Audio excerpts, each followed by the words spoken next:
Welcome to Search for Signs. My name is Gary Willing. If this information interests you, please press the like and subscribe button and press the bell for notifications. I hope you're getting a lot of stuff done today. It is June the 16th, and I have some questions and comments to cover in this video, and I always thank those who take the time to ask me questions because it helps to focus the videos. And if you would like to ask a question about Maitreya or the Masters of Wisdom, you can always do it by either emailing me at searchforsigns@mail.com, or the best way is just post your question as a comment, and I do recommend posting it in the most recent video, and I'll do my best to answer it, or be man enough to tell you I don't know the answer to that. It's happened from time to time. I don't know everything, right? Now, also, too, I want to make a quick announcement that last week, one of my listeners, Abdullah from Iraq, suggested that I create a Facebook page. And he did it by just asking a question, really. I don't know if he was trying to suggest that I do it, but he definitely did in his own way. Created a Facebook page. The link is in the description. Now, on the Facebook page, I was trying to figure out how I want to use the Facebook page in conjunction with this YouTube channel.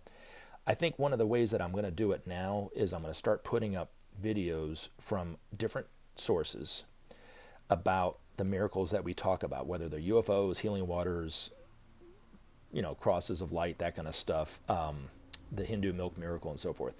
And it's going to be from people that don't know anything about this or don't believe anything about what we talk about here on this channel. And so you, as a listener, if you are interested in this information at all, and I find it quite fascinating, but if you find it interesting at all, you can kind of start doing your own research based off of what some of these other people are saying about these miracles. Now, I personally think these miracles are linked.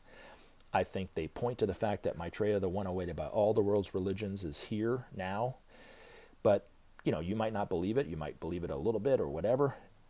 Again, go check out these videos for yourself, see these miracles, see if it rings true for you.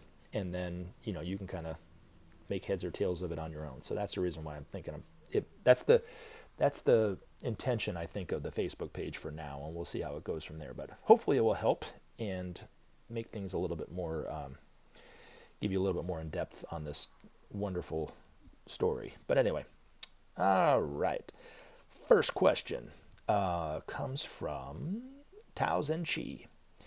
According to the Islamic info, Archangel Gabriel brought the Quran to the Islamic prophet. Well, Tao, that might be true. I don't know what the Quran says because I haven't read it cover to cover.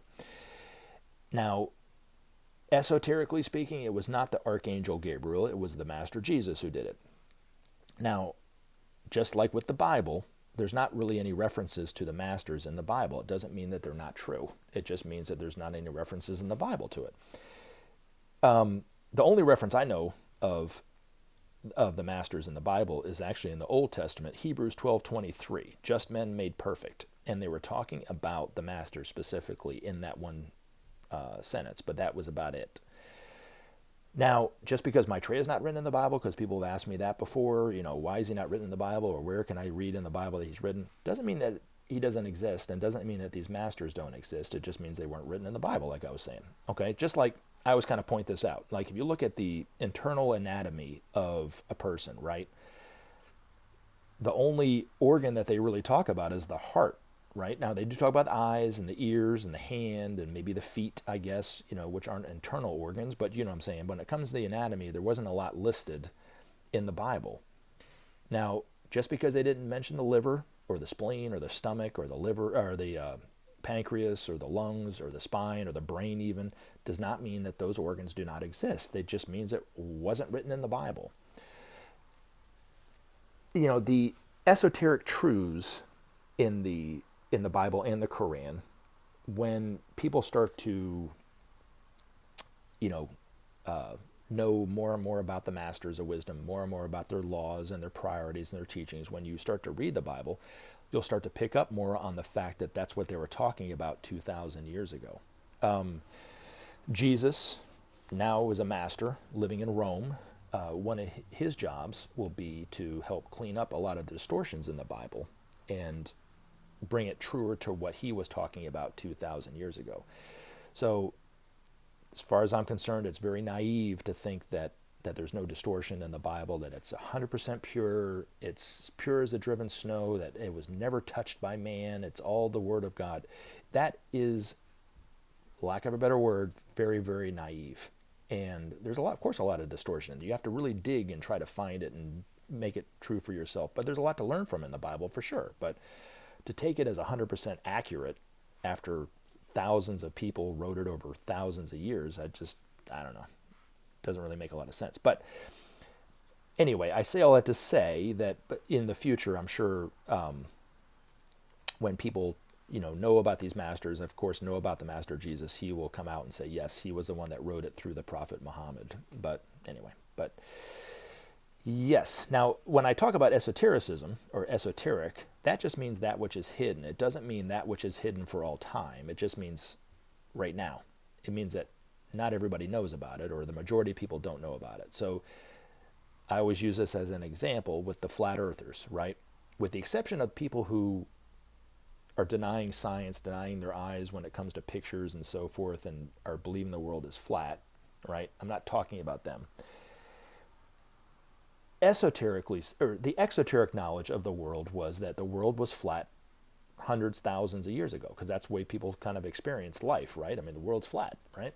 They didn't know it was round, but there were people who knew that the world was round and set out to discover and scientifically that it was round so they could prove it. Probably inspired by the masters.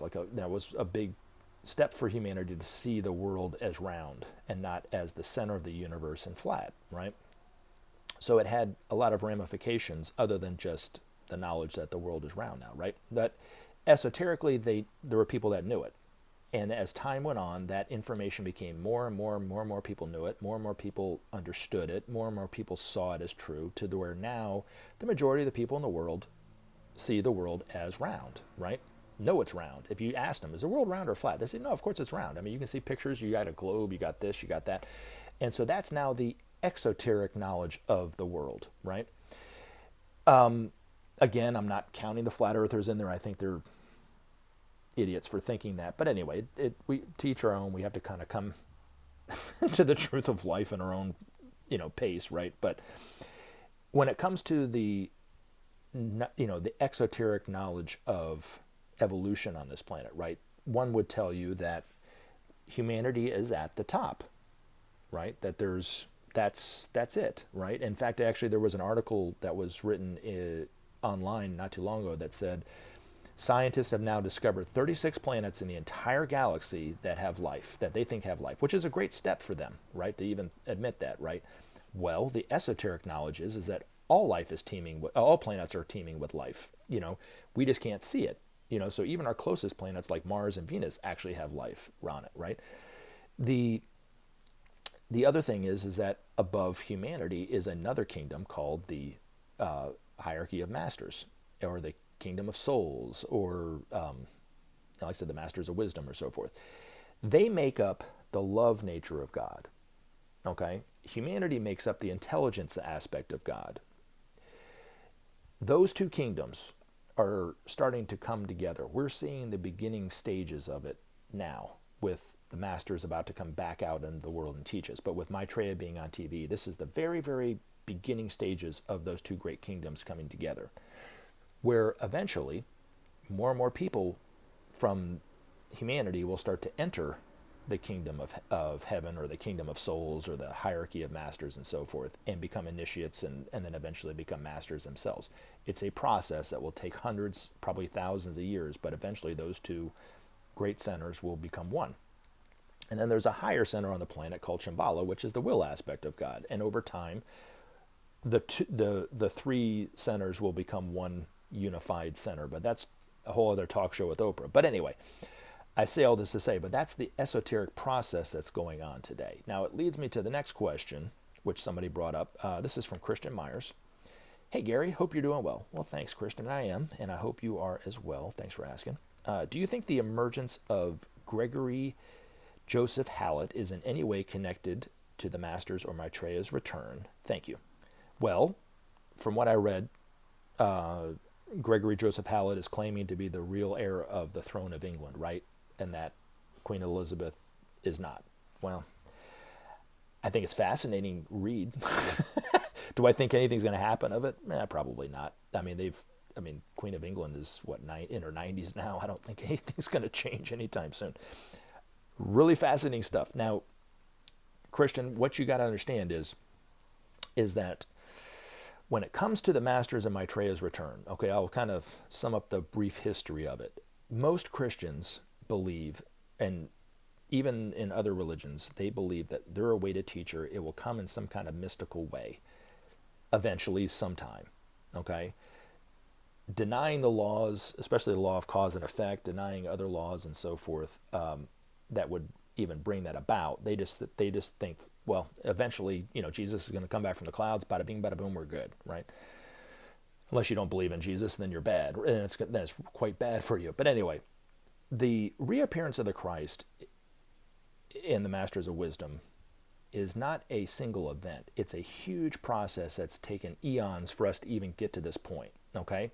Now, if we were to go back 500 years from now, like if we were to go back in time and interview one of the Masters or Maitreya even, right, when he was still in his ancient retreat way up 17,500 feet up in the Himalayas, if you could have met him and talked to him and said, well, when are you coming back, right?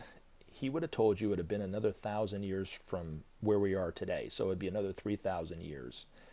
Or it'd be, the year 3000, when the Masters would be, it'd be time for them to come back because humanity would be ready, okay? Now, around the turn of the last century, there was a disciple, his name was Krishnamurti, who was being prepped to be the vessel for Maitreya, just the same way Jesus was 2,000 years ago, as the world teacher for this age, the age of Aquarius. And he would have taught about the qualities of the age of Aquarius, what humanity has to do to get to that next level and so forth. Probably talked very symbolic the same way that Jesus did and so forth, but a little bit more scientific because humanity was at a little higher rung of the ladder, right? So that was the plan. Then what happened is World War I and World War II took place, which was a resurfacing of an ancient war that happened back in the Atlantean times. Great war between the forces of light and the forces of darkness. Okay, during that great war, what we would consider the Lord of the world sent out the Antichrist energy through the access powers to destroy the old ways of relating and thinking and doing business amongst humanity, which was the old ways of the past of Pisces. Okay, now it didn't destroy it totally, but it definitely cleared the field to allow another way of relating and thinking to happen, which is what we're moving into today, which is the age of Aquarius. More of those qualities are more synthesis, brotherhood, cooperation, justice. Those are truths and concepts that are coming from the energies in the age of Aquarius, not from the past of Pisces. Okay? Clear the field, allow this to start to kind of grow. Now, what happened was also with the destruction of the Axis powers, but also the Allies then developed the atomic bomb, okay, which then the Masters started to see that it could, at some point, be the reason why we destroy ourselves, okay? So Maitreya said at that point that he had to come back. He saw that he had to come back himself and not rely on a disciple like Krishnamurti. So he made the announcement through Alice Bailey, and you can read it in the Alice Bailey books, but it was just weeks after the ending of World War II and the signing of all the treaty. Once that happened, he made the announcement in June in 1945. Okay, I think the World War II ended in April-ish, and he made the announcement in June that he would have to come back. But he couldn't just waltz up here and come back. Humanity had to do three things to basically signal to them that they were ready, okay? He said that there had to be a measure of peace, okay?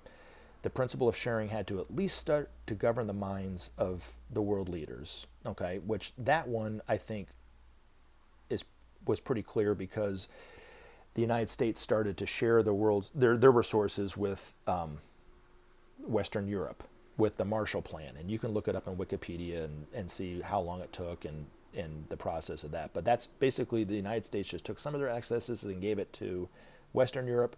Western Europe, once their economy started to grow and their infrastructure started to to grow a little bit and, get put in place. They actually gave some of their excesses back as payment and so forth. It was temporary. It was just amongst a few nations. The masters are advocating it being globally and ongoing, but it happened right after World War II. So that signaled to them that, okay, they're starting to look as, sharing could be, the principle of sharing could really start to be grounded in what our world leaders are thinking, okay? And then lastly, and this takes, I think, somebody with a love of the Christ to see, but the political houses had to start putting the political parties had to start putting their houses in order and clean up some of the corruption that's going on. I don't really see it. I can't see it, but apparently he saw enough of it taking place that he then said, okay, I can come back. Now, it was hoped that it would have been about 5 years, that because of the suffering of World War II, he could have come back. The earliest point would have been maybe 1950. But the United States especially did not suffer as much as the European nations did, and it went right back into the old kind of ways of doing business. And then the Cold War started, and that kind of delayed his return, okay? But when he made that announcement, the earliest he could have come back was in 1950, but he was thinking it was going to be more like 40 years-ish, I think, from that point. It ended up being 32 years. So he left his mountaintop retreat, took a plane and flew to London. He didn't have to, but he did it in order to fulfill the biblical prophecy of returning from the clouds. That's the reason why he did it.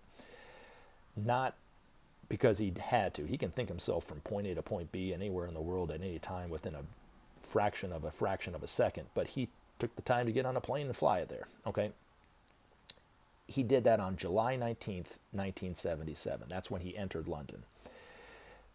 Prior to his first interview in 2010, he was kind of working behind the scenes with not only disciples around the world, but also world leaders like Willy Brandt to help create the climate for him to come back. But he also was hoping that humanity would start to look for him in the Asian community of London, because Benjamincreme was making announcements that he was here. There was starting to generate an interest that Maitreya was here, that he could be the Christ, and so forth. Benjamincreme, in May of 1982, held this huge press conference and said if any journalist of any kind of reputation would just go into the Asian community of London, ideally maybe a small group of them, but even if just one went in there, that would signal to Maitreya that humanity was ready, that he could then come out on TV in the early 80s. It never happened. That's the problem. Humanity then signaled to Maitreya again that we're not quite ready for this, because the media is our representatives. As flawed as it is, as corrupt as it is, they're the way that we communicate with one another, and they are our representatives. And so Maitreya needed them to at least show that humanity was ready, and they haven't. Okay, now leads me to the truth of the return of the Christ and why it takes so long, and why people get impatient with, why haven't I seen him on TV? Why can't I recognize him? Why is, even back before he was on TV, it was like, why isn't he on TV yet? It should be, it's been 10 years from now it's been 20 years, and, he's still not on the TV, and you keep saying soon. The great law of cause and effect, these masters live perfectly within that law. And when they relate to humanity, they have to operate and function within that great law. They can't just violate it. And it's a very complex law. You're talking, billions of people on this planet, and so forth. And there's just a lot of, it's always fluid. It's not stagnant or static, and so there's a lot of reasons why, and we'll eventually one day understand it, but right now it kind of doesn't make a lot of sense, but it took Maitreya 33 years because of that great law just to get on TV. And now it's been 10 years since he's been on TV, and nobody really recognizes him yet. I know a few people that have, but most people don't, right? Haven't recognized him. Well, he's still operating under that great law of harmlessness, of working within the law of cause and effect, not infringing upon the free will of humanity, if that makes any sense. So he's still having to speak very quiet, not heart to heart, right? But not in a way to be recognized, because it would infringe our free will.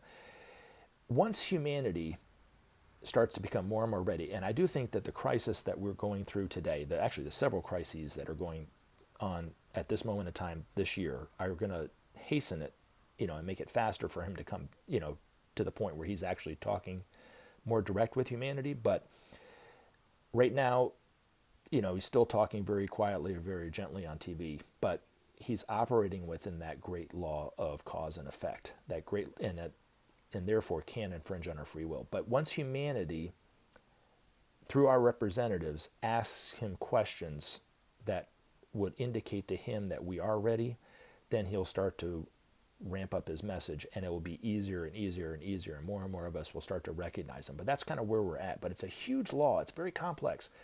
None of us know, and the only thing we know is, okay, well, if I bop somebody in the head, eventually it might, come my way, right? But there's a lot more to that law than that. And these masters in Maitreya work perfectly within that law. To us, it doesn't make a lot of sense, but to them, that's the truth of the matter. It's the law that they're operating in. So hopefully that helps. So, but in terms of Gregory Joseph Hallett or some of the other things that people have asked me about, does this relate back to Maitreya? No, it was just the atomic bomb, and the fact that we could destroy ourselves, that he had to come back. The three things, the measurement of peace, the principle of sharing had to start governing the minds, and of course the political houses had to start cleaning house.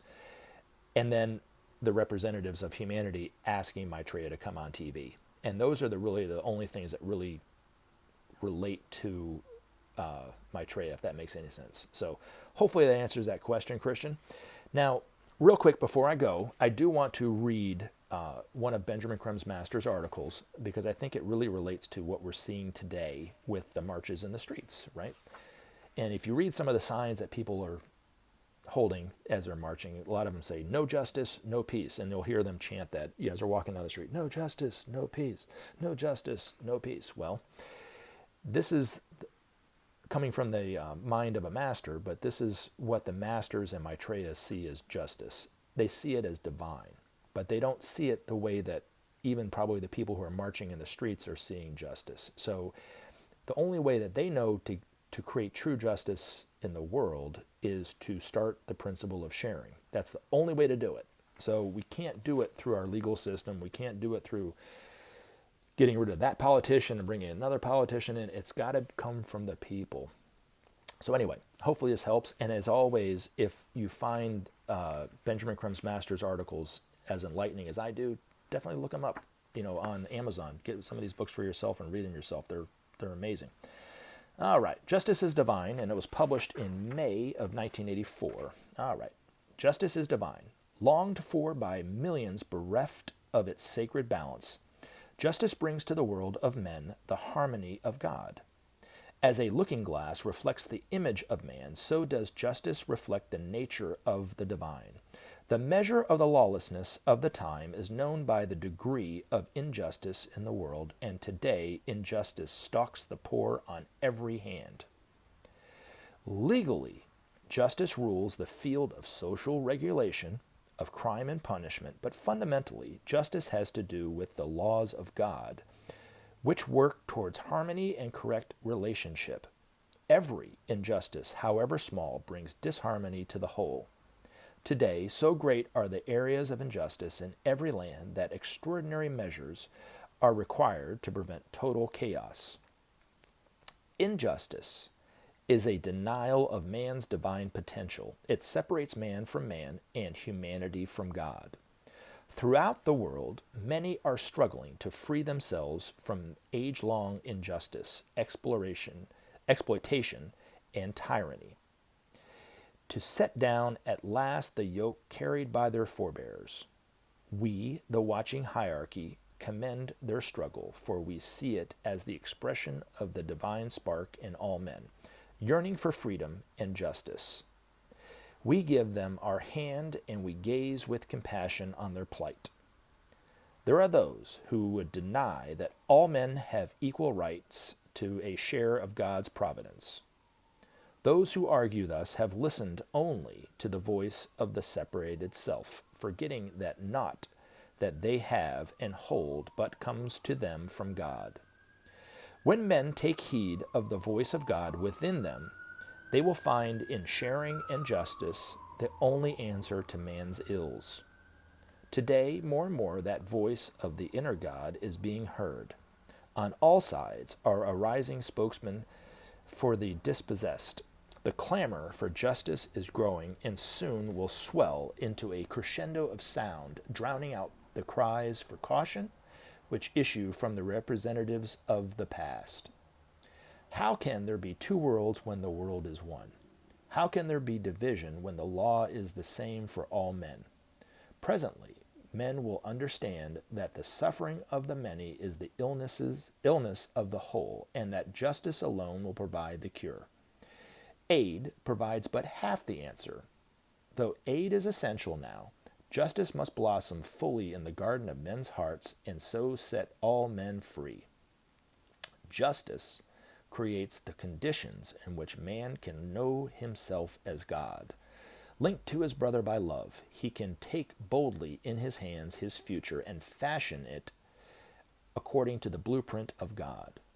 Many desire that future now, blessed as they are with the vision of the whole, yet not but work and effort will bring it into being through the manifestation of justice, love, and joy. Remember as you move towards the future that no one takes these steps alone. As brothers, all, must men proceed along the pathway that leads directly to the source. From that very source does justice emanate, relating men in harmony and love. Remember to take action and help SOP save our planet. Thanks for listening, and we look forward to talking to you again in future videos.